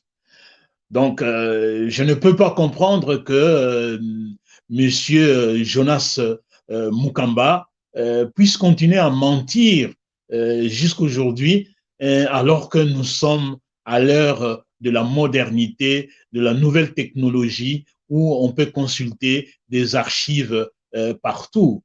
Même ici en France, s'il vous plaît, si on va à la bibliothèque François Mitterrand, on peut retrouver certains archives du Congo-Kinshasa. Donc, qui ne se trompe pas. Donc, non, le piège s'est refermé sur lui-même. Donc, sa réaction disant que c'est nous prendre pour de bébés, disant qu'il était là par hasard pour aller chercher, mais c'est terrible. Il avait même voulu mouiller le professeur Aubert Mukendi à l'appelant que voilà, tu viens, qu'est-ce que tu fais? Tu viens, tu m'accompagnes à Bakwanga. Et le professeur Aubert Mukendi a répondu, non, moi j'ai du travail, je suis en train de préparer ma thèse, je ne voyage pas. Ce n'est qu'après l'assassinat de Lumumba que Aubert Mukendi apprendra que Lumumba a été assassiné et que dans le convoi, c'était Mukamba, il était dedans. Et donc, Aubert Mukendi a fait le souffle en disant « Waouh, j'ai risqué d'avoir le sang dans mes mains, le sang de Lumumba dans mes mains. » Donc, non, on ne peut plus tromper quelqu'un aujourd'hui. Je dis quelque chose qui se passe aujourd'hui à Paris ou à Bakwanga, à l'instant T, on a les images. Donc, Voilà. C'est malheureux. On a les images, c'est malheureux. Nous allons bientôt terminer l'émission en 10 minutes pour nous parler justement de la collaboration de Tshisekedi avec Mobutu. Nous savons que Mobutu va faire son coup d'État en 1965. À partir de ce moment-là, l'histoire Lumumba commence à disparaître dans les têtes des gens.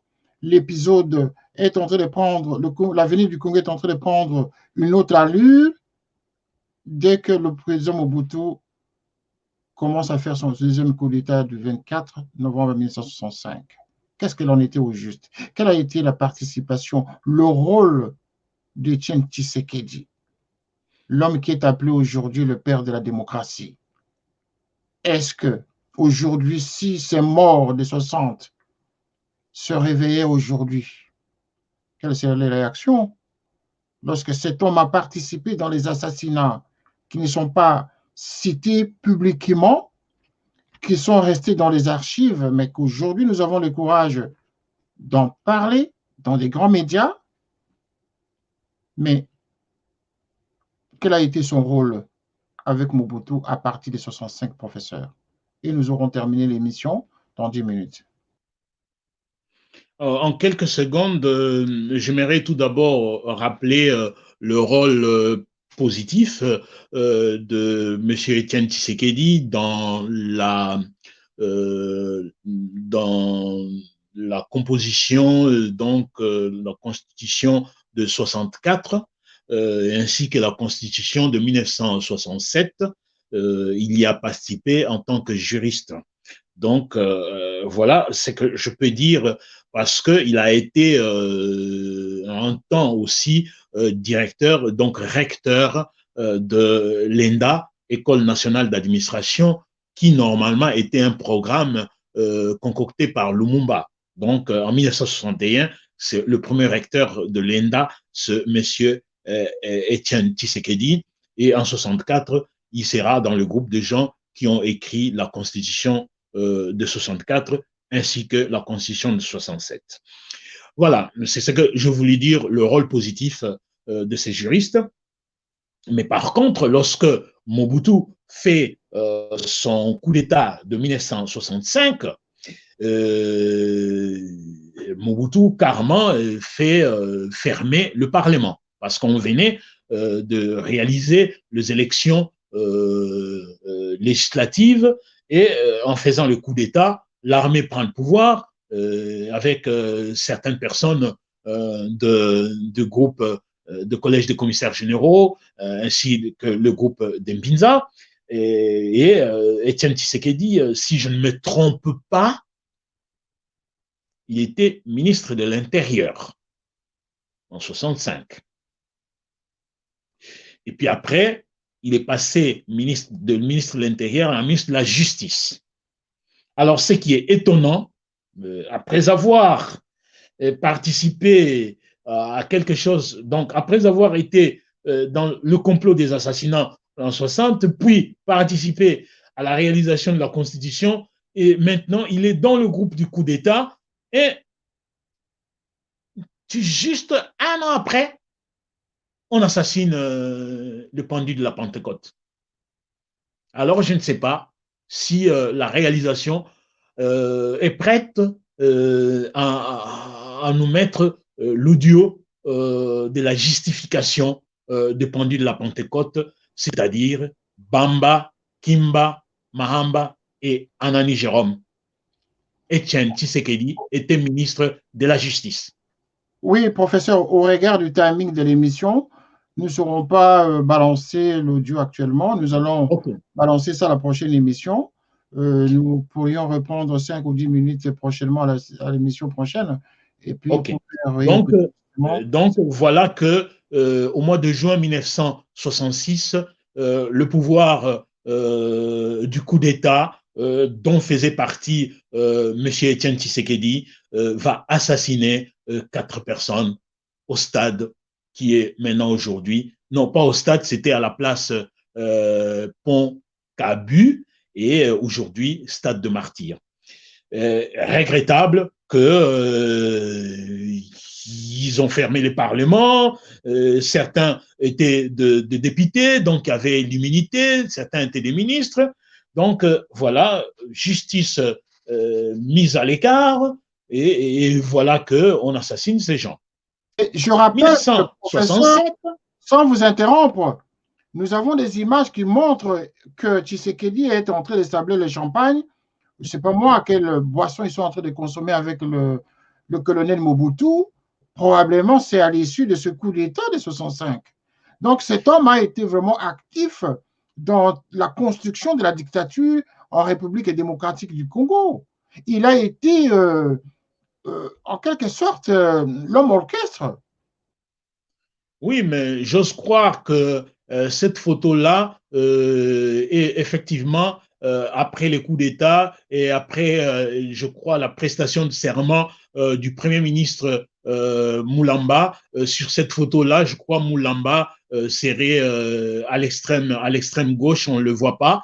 Donc, sabrer le champagne pour le pouvoir qu'ils viennent maintenant de prendre après avoir éliminé Lumumba. Et ils ont éliminé maintenant leur colistier Kasavubu parce que c'était un panier de crabes qui s'est constitué, président Kasavubu, collège des commissaires avec le groupe de Mbinza, panier de crabes. Alors ils sont en train de se battre en s'éliminant un par un. Donc il va rester avec Mobutu. Essayez de nous raconter un peu, hein. Il nous reste une dizaine de minutes, je crois 12 minutes avant la fin de l'émission, professeur.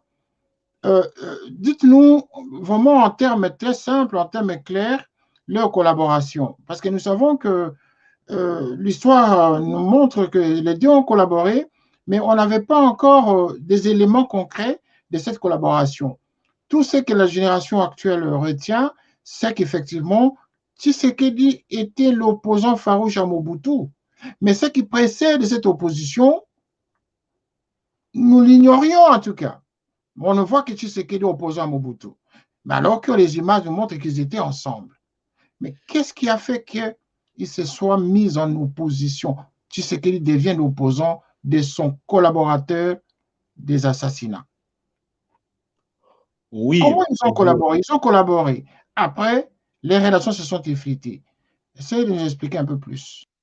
j'aimerais tout d'abord rappeler que lorsqu'ils ont collaboré, la formation du mouvement populaire de la révolution manifeste Lancélé a été écrit en partie par Tshisekedi et certains juristes congolais, Lancélé. Et en 1967, ils ont créé le Impair. Et en 1969, il y a eu les assassinats des étudiants, mais à cette période-là, Tshisekedi, je ne pense pas qu'il était ministre, il était, je crois, ambassadeur au Maroc. Et en 1970, après les élections de 70, je pense que Étienne Tshisekedi était devenu député. Il est devenu député, voire même premier vice-président de l'Assemblée nationale. Bon, il n'y avait pas de Sénat, il n'y avait qu'une seule chambre. Et voilà qu'en 1974, Mobutu bascule tout parce que la constitution de 67 disait le Congo pouvait avoir tout au plus de partis politiques. Sauf qu'ils n'en ont pas créé le deuxième parti politique. Il n'y avait qu'un seul parti politique, le Impair. Mais en 1974, basculement, le Impair est devenu parti État et Étienne Tshisekedi était membre du bureau politique. Étienne Tshisekedi était aussi député. Donc, jusqu'à ce qu'il est devenu premier vice-président de l'Assemblée nationale. Et d'où est venu maintenant le problème entre Mobutu et Tshisekedi. Lorsque un des présidents de l'Assemblée nationale était décédé, je pense que c'était monsieur Kaloumé, qui était président de l'Assemblée nationale, il a été remplacé par Nzondomio. Donc là encore, j'attire l'attention. Nous sommes en quelle année là, nous sommes, je pense, en 78. Nous sommes en 78, je pense.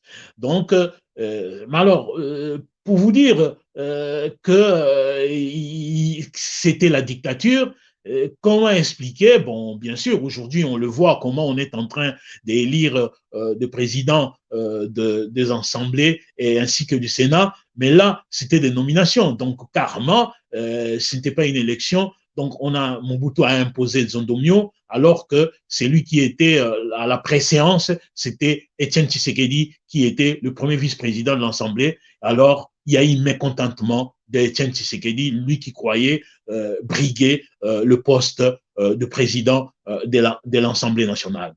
Et deuxième couac, c'était, je crois, le bombardement ou l'assassinat dans le Kasaï, dans le village de, je ne sais pas, Katekelaï, je ne sais pas si tu sais prononcer cela. Donc, les députés de Kasaï, oui, les députés de Kasaï ont été mécontents, dont Étienne Tshisekedi.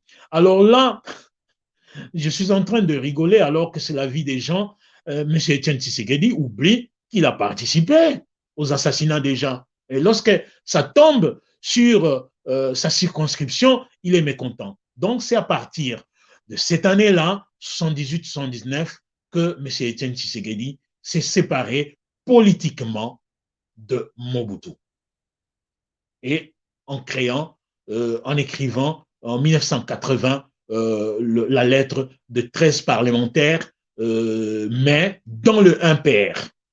En écrivant cette lettre de 13 parlementaires, Mobutu a été mécontent, on les a arrêtés, et puis après, juste au moment où on les a arrêtés, Tshisekedi a été malin, il a dit à ses amis que voilà, comme on nous arrête, avant cela, il faut qu'on crée un parti, et c'est de là qu'ils ont créé l'UDPS en 1982, et ils ont été relégués dans des coins le plus reculés de la République du Zaïre à cette époque-là.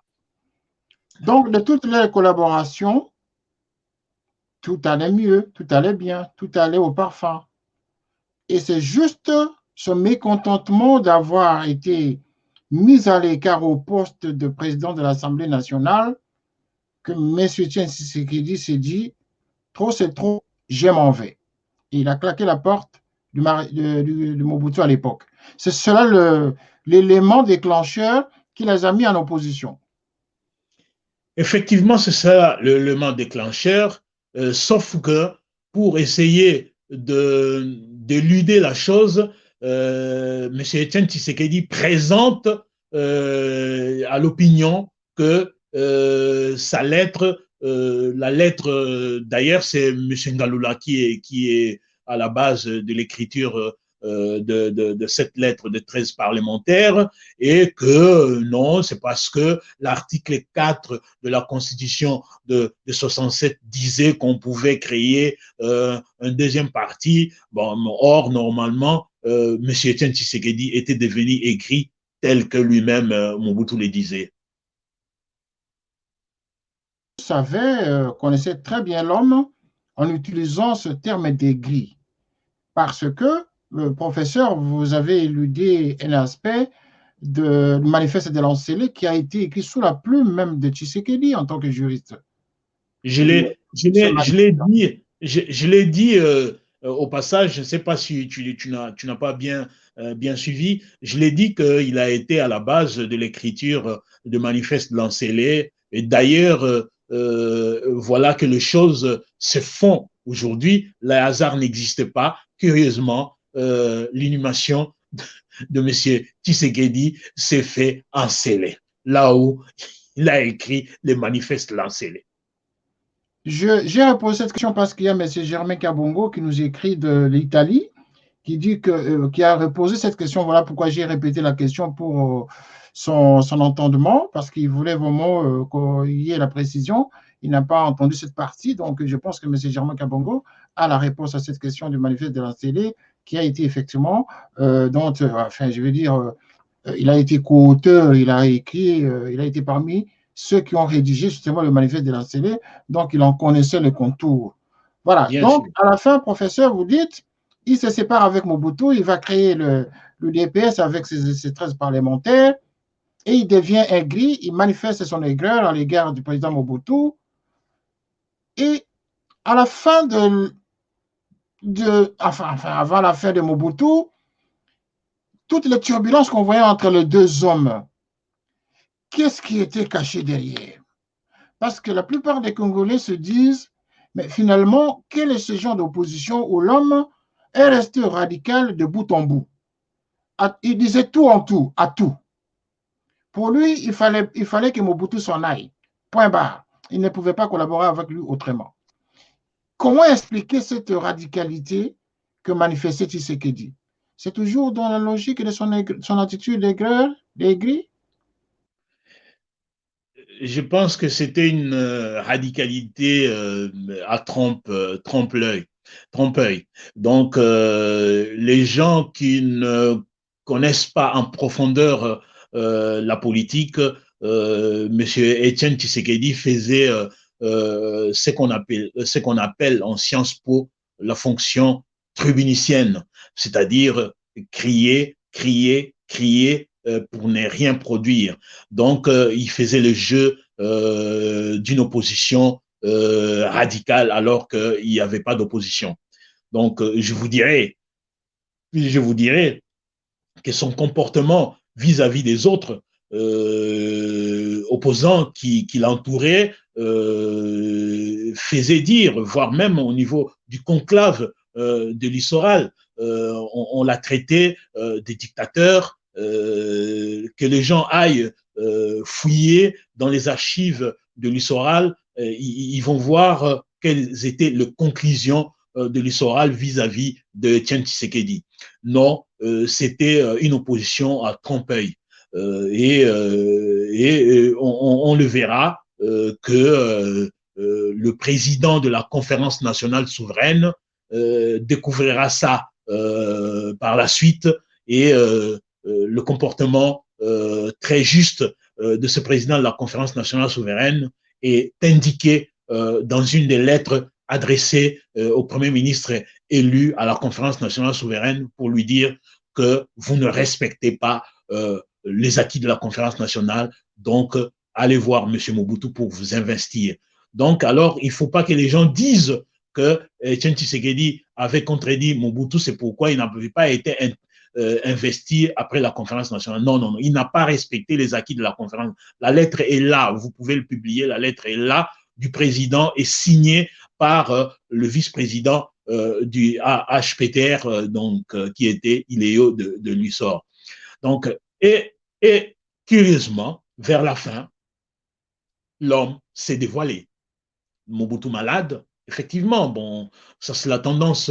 On ne peut pas dire que même si on est des adversaires politiques, lorsque ton adversaire est malade, il faut le laisser. Mais curieusement, M. Etienne Tshisekedi est parti rendre visite à M. Mobutu à Nice. Voilà la photo en question. Mais en rendant visite à Mobutu, il glisse un mot: donnez-moi le pouvoir de Premier ministre pour que je puisse barrer la route à Laurent Désiré Kabila qui est en train de venir. Mobutu va les lui accorder. Il sera nommé comme ça Premier ministre sans la signature d'une ordonnance. Il arrive à Kinshasa. Donc, je pense, quelques jours seulement, les gens de Mobutu répliquent hors de question que Etienne Tshisekedi soit Premier ministre. Je pense qu'il a fait combien de jours? Du 2 avril au 9 avril 97, Etienne Tshisekedi nommé Premier ministre par Mobutu, mais qui n'était pas effectif, et c'est tombé, et c'est Likulia qui a pris cette place-là juste avant la fin du régime dictatorial. Donc, je pourrais dire que le deux complices, le deux comploteurs depuis 1960 ont fini très mal. On finit très mal. Mobutu, qui n'est juré qu'à mourir président de la République du Zaïre, a fui en exil. Etienne Tshisekedi, qui n'est juré qu'à être Premier ministre, ne faisait que de mois et des jours. Et à la fin, il a commencé à jurer à être président. Il n'est jamais devenu président de la République. Voilà donc, en conclusion, ce que je peux dire sur ces comploteurs qui ont gâché, qui étaient à l'origine du freinage de la démocratie. Et ce que nous vivons aujourd'hui tire ses origines depuis 1960 avec ces groupes-là. Voilà, c'était une émission très riche. Vous nous avez suivis, vous avez suivi le professeur. Mais je tiens à vous préciser en même temps que ce combat de Etienne Tshisekedi aux côtés de tous les comploteurs de la République démocratique du Congo, c'était un combat qui s'est dévoilé par la suite, comme le professeur vient de le dire. C'est dévoilé parce qu'il n'est jamais arrivé président de la République, parce qu'il a été puni par la loi de la nature. Quoi qu'il arrive, le peuple congolais doit se réconcilier avec son histoire et faire son deuil. Le deuil des nationalistes qui sont morts en 1960. Faire le deuil de la mémoire de tous ces héros qui sont morts dignement pour l'intérêt du Congo, pour l'avenir de toutes les générations de cet espace que l'on appelle le Congo. Ceux qui sont en train de torpiller la démocratie aujourd'hui ne suivent que la logique de leur père des indépendances, ce qui s'appelle le père des indépendances. Tshisekedi, parce qu'il s'agit de lui, chacun là où vous êtes, vous pouvez tirer vos propres conclusions. Nous n'avons pas l'intention de tirer des conclusions ici, nous sommes en train de présenter les faits. Si vous avez l'intention de réagir, réagissez. Mais lorsque vous voulez réagir, vous devez réagir avec des pièces. C'est l'expression actuellement en RDC, pièces et contre-pièces. Vous amenez des archives contraires à celles qui sont présentées ce soir, et nous allons justement vous écouter, vous donner le temps d'antenne en même temps pour nous apporter d'autres informations pour l'intérêt du Congo.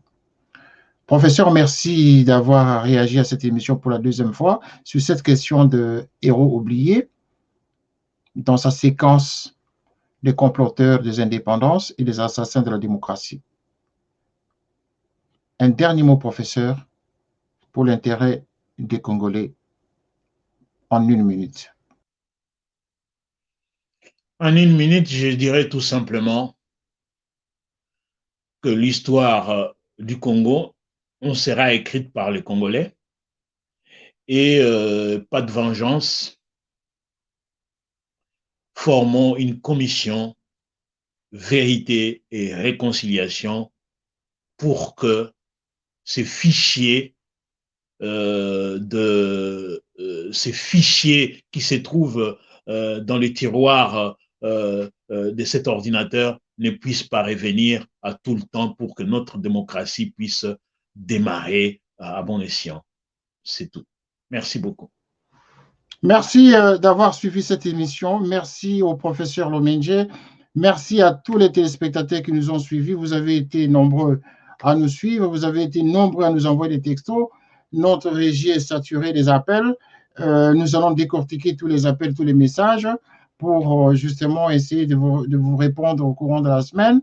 Mais n'hésitez pas justement à continuer à nous écrire. N'hésitez pas à donner vos commentaires sur cette question relative à l'histoire du Congo, car ce pays nous appartient. Ce pays appartient au peuple Congo. Ce pays est le revolver au centre de l'Afrique. Et donc, vous savez, c'est ce que Franck Fanon a dit, le développement de l'Afrique ne peut venir que du Congo si jamais le peuple congolais est responsable.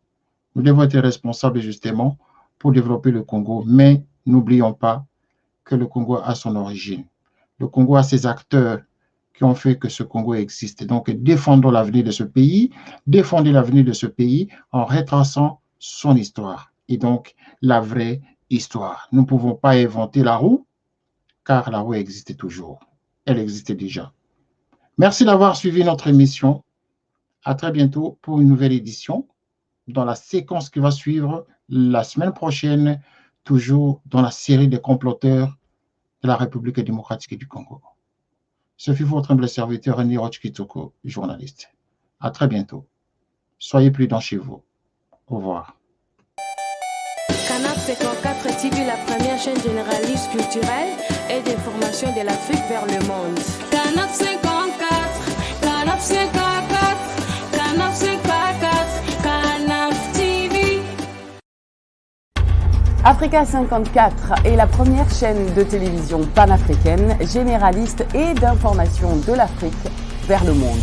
Chaque pays africain devrait avoir un représentant œuvrant en son sein afin de permettre l'éclosion des talents, pouvant également jouer de pont avec nos pays respectifs. Bref, nous sommes panafricanistes au sens absolu du terme. Canal Africa 54, dans sa devise, la première chaîne généraliste culturelle et d'information de l'Afrique vers le monde.